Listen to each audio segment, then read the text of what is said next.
Our main man, Braith and Anasta. Welcome to Beau, Cat and Woodsy. It's that time of the week.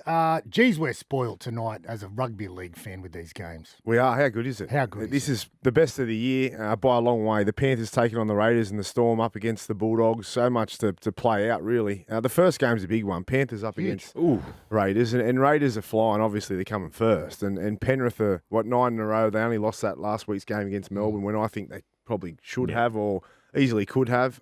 Controversial. And you know, they've been there, done it now. So I think they're the team to beat. I really do. I watched that first 40 minutes last week against against Melbourne, and they were ruthless. It was 19 from 19 completed sets. Their defence was fierce, and the speed of the line was, they went a bee's dick from winning the game. They did, didn't You they? can say that. You can say that. I got a bit nervous just before I delivered it. You can say it. With the second game, obviously the Storm, we know how hard it is to get out of Melbourne and beat them. But with the Bulldogs, can you get a read on where they're at the moment? I can't get a read. It's hard, isn't it? It's so hard because when they're good, they're really good. When they're poor, and that's their problem. That's why I'm doubting whether they can win the comp now, because they do bounce back from adversity, and their response to a loss and a poor game is always a really good one, which tells me they're going to go to Melbourne and play well. Yeah.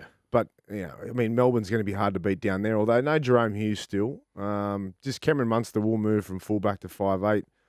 Pappenhausen's in. What about Solomona? Will he be... I don't think It's a big in. I don't think they'll play him. Why don't we play him? Like he's on the nose so bad. Really? Yeah, they want to move him on. They want to free up some money in the cap. They've been trying to get rid of him for a while. That's happened it feels like for the last couple of years they've been trying to get rid of him. They have, and they just can't, because no other team will take him for the money he's on. Wow. He's on big money. But he normally times his run well. He's up and down all year, but then when we get to semi-final time, it feels like he switches on. I'd pick him before the finals, at 100%. least the week before. Yep. Because you need him. I think they need him for He's a bit of size yeah. and presence and X factor going into the final series. Now, come out yesterday, over the last couple of days, the Kangaroos have brushed your mate, Gordy.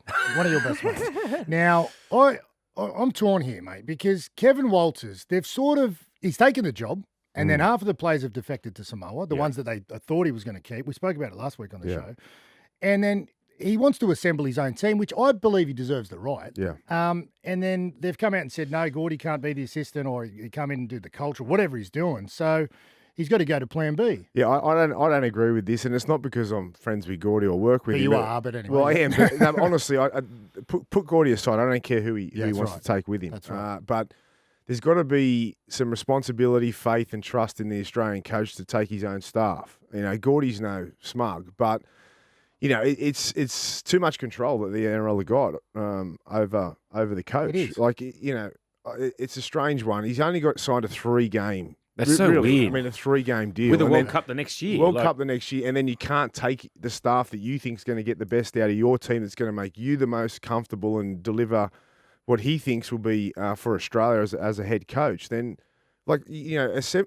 being given your own staff for an Australian team, a rep team, or even a club team is not ideal, especially over a short period of time. So I don't understand why they would knock it back.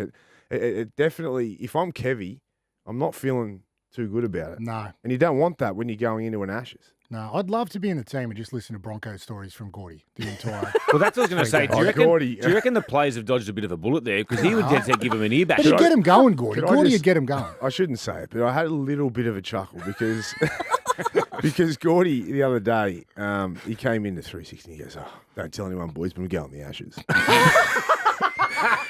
And I love him to death, and I was like, and then when I saw it, as much as I thought it was wrong, I thought, oh no, he went too early. He pulled the trigger way too early. We've all done that before.